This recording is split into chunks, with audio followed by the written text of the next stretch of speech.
Welcome to I Love This Thing So Fricking Much, a podcast about passion. My name is Sophie Katz, and today I am joined by Star, an avid TTRPG player, podcaster, and connoisseur of 60s rom-coms. Welcome to the show, Star.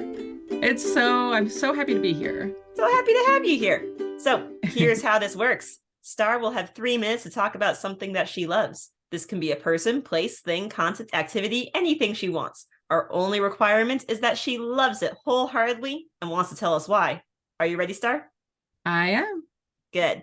Got my timer here. Now, what do you love so freaking much? I love Doris Day movies, and I'm going to be very specific here. I love Doris Day rom-coms from 1959 to 1965. And I know that's very specific, but this is the period where Doris Day really became Doris Day. So just a little background, Doris Day was started as a singer and then became an actress. She kind of hit like the zeitgeist right after World War II and just became kind of the face of post-war United States. She had a very kind of like girl next door, like down to earth, small town kind of vibe. And starting in 1959 with the movie Pillow Talk, which was a huge, massive hit. She did a string of romantic comedies that were kind of in like the sex comedy genre, in terms of that they were playing a lot with these kind of social mores that were also in the midst of changing at the time. The way that people looked at sex at the time was really in a period of transition. And so what I love about these movies is that they're such an amazing time capsule for how American society was changing at the time, but they're also just funny. They're really fun movies. There's a lot of like physical comedy. Doris Day is amazing. She's an amazing comedian. There's not usually opportunities in the movie for her to sing occasionally. Usually, though, she's singing like a theme song or she's singing somewhere in the movie because obviously they wanted to really use one of her biggest assets, which was her beautiful voice. They also have really incredible co-stars and supporting casts, most often Rock Hudson. So 3 of these movies are with Rock Hudson. And I just love the way Rock Hudson and Doris Day work together. They have amazing chemistry. They were great friends in real life. And, you know, Rock Hudson was one of the first actors to come out as gay. He unfortunately died of AIDS and was one of the first actors to tell people that. So it's even more interesting to me that they had such amazing chemistry, even though like it wasn't like a sexual chemistry, even though their movies were very much sex comedies. You can tell everybody's having a lot of fun. There's amazing supporting character actors. Tony Randall, Thelma Ritter are my favorites, and they're so funny in these movies. What's interesting also to me is that Doris Day had this very kind of virginal. Go ahead and finish your thought. Okay. Yeah, Doris Day just had this like very virginal personality that combined with a sex comedy just is a really interesting juxtaposition. That's awesome. Thank you for telling us about Doris Day movies today. Mm-hmm. Let's just jump right in on that point you made right at the end, that there's this interesting contrast between her virginal persona and the sex comedy genre. Can you talk a little more about that? Maybe what exactly defines a sex comedy film and how she fits into that? Yeah, so I'm specifically talking about sex comedies from this period because they're very different in other periods, but in this period of time, and kind of starting with like Marilyn Monroe movies a little bit earlier, it's these movies that have a lot of innuendo that hint at sexuality happening. It's like kind of almost always off screen. There's never is sex ever shown, but they're dealing with kind of these like moments of innuendo and like this kind of like playfulness around these sex that's supposedly happening or not happening. There's usually just a lot of like jokes that you know are referring to sex, but like they can kind of pass it off as not.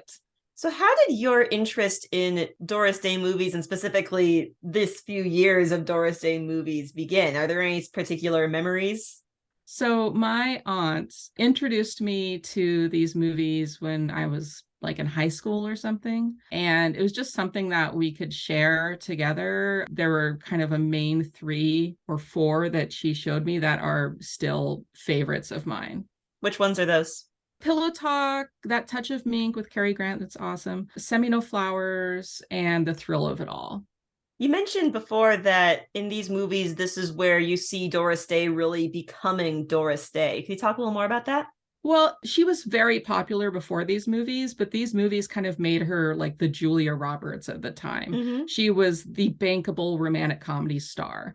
And which is interesting to me also because she was in her late 30s, early 40s when these movies came out. She always played younger because she looked younger, but it was very much like she became the persona that people remember Doris Day as this kind of virginal good girl whose sexuality, her virginity is challenged. Mm-hmm. But then by the end of the movie, they always end up getting married and having a baby. It became like a career woman going into being like a housewife and a mom by the end of this kind of series of movies. And that's kind of just what she's known for to this day. There's an interesting dichotomy there between the career woman and the set of values in there and the housewife story that her career is portraying. Yeah, absolutely. I think by the time that this string of movies ended, she was being seen as a throwback. Mm-hmm. And so it was no longer viable for her to be the leading actress in a sex comedy because I think people were like, we're tired of this trope of this like virginal woman having that challenge, but then ending up with this perfect 1950s life at the end of it. It just didn't make sense to society at that time anymore. Yeah, you mentioned that these movies are sort of a time capsule of this transitory moments, which I imagine must have something to do with women and people in general figuring out, hey, do we need this ideal happily ever after that supposedly everyone gets, or could we do something else? Yeah.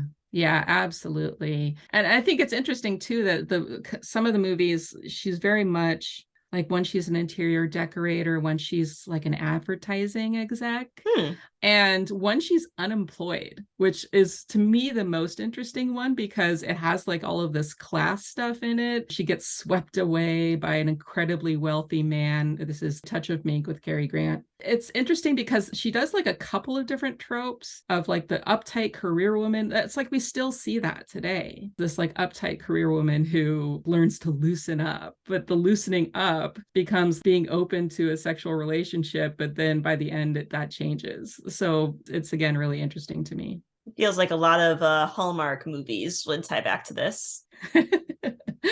Yeah, it's definitely a formula now. It's so recognizably a formula to modern audiences. And that might be part of the appeal now, is that there is a comfort in that you know how this story is going to go, you know how it's going to end, even if it begins in all these different places. Absolutely. And it's also one of the problems that I have with them is just that there's a very regressive gender politics that are happening in these movies. I guess like the main caveat for me is that there's just kind of an inherent sexism in them. What's interesting is a couple of them involve like a central lie, which again is like still a common romantic comedy trope, but these like really take it to the extreme. So, for example, in two of the Rock Hudson movies, he pretends to be somebody else entirely to get her into bed. One of them, he is actually a competing advertising executive that starts a relationship with her, pretending to be a Nobel Prize winning scientist to keep her from discovering that he has created a product that doesn't exist. And she thinks that he is unethical and detestable. And by the end of the movie, she falls in love with him. But the whole time she thinks he's someone else, which I think is so wrong. It's very messed up that she still gets together with him at the end, right?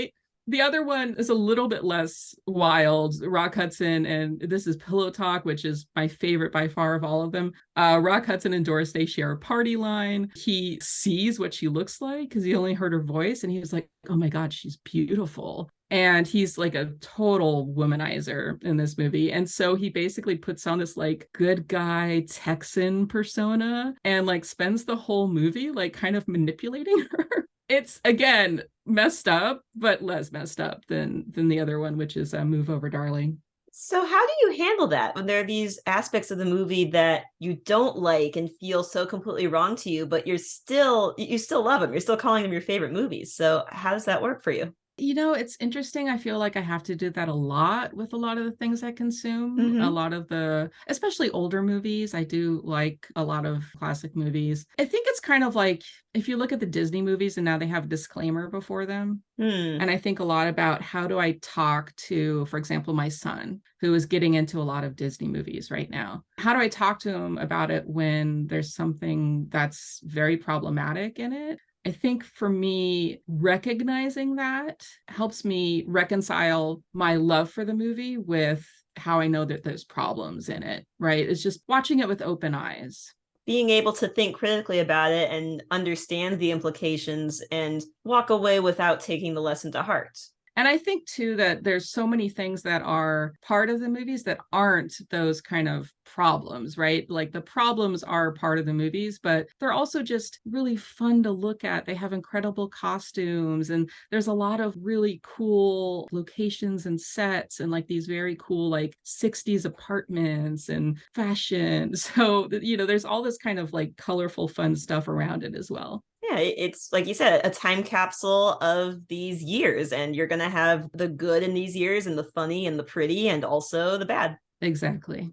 Star, thank you so much for telling us about something you love today. Yeah, I love being here and I love talking about stuff I love. And that is the whole point of the show. And thank you, our listeners, for tuning in today. If you would like to learn more about Doris Day Movies or our guest star, you can find her social media information in the episode description, including a link to her podcast, Characters Without Stories, which I was a guest on. And if you have something you love so freaking much you want to tell me all about it, consider this your invitation to join the show. I Love This Thing So Freaking Much is a production of Through the Window Media. This episode was directed and edited by Sophie A. Katz. You can find us at Through the Window on Twitter, Facebook, Instagram, or Tumblr. That is THROU the Window at all those social media sites. Be good to yourself, be kind to each other, and you'll hear from us again soon.